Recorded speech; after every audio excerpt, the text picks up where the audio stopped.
I could still pick winners, and I could still make money for all kinds of people back home.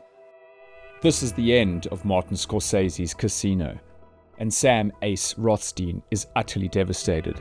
I've watched this film more than most, but I'm always surprised as to how sad Ace actually is at the end. It's always stuck with me and felt somewhat out of place. So why did Scorsese choose to linger on the shot for so long at the end and reinforce his melancholy? Let's look at the three main characters in the film and see how they contributed to this end. Back home years ago, Ace was the go-to man for betting tips. It gave him an in with the Kansas City bosses, who eventually let him run the Tangiers Casino in Las Vegas. The fast rise of a master of his craft.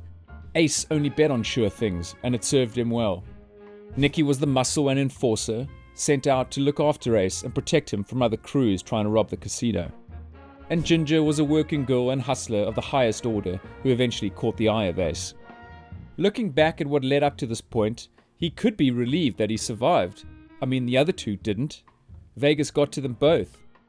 As a sure bet, he must have had tons of cash stored away somewhere. He has a daughter and a life of peace ahead, going back to what he loved doing.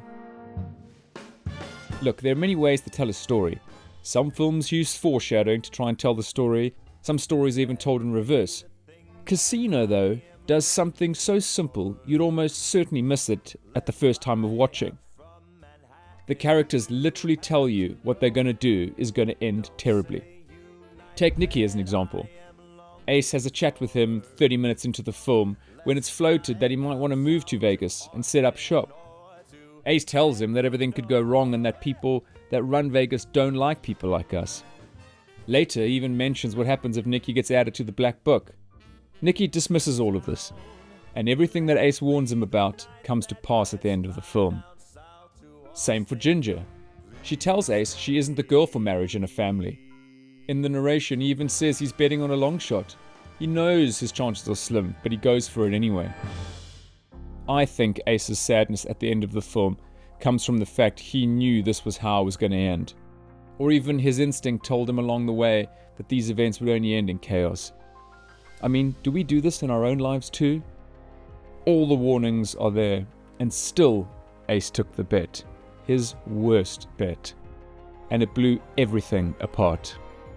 I think he is devastated because he knows it was his own fault, and for the first time he didn't listen to his instinct that had served him so well up until this point. He was the smartest of all the three characters, and he didn't use it. And that's that.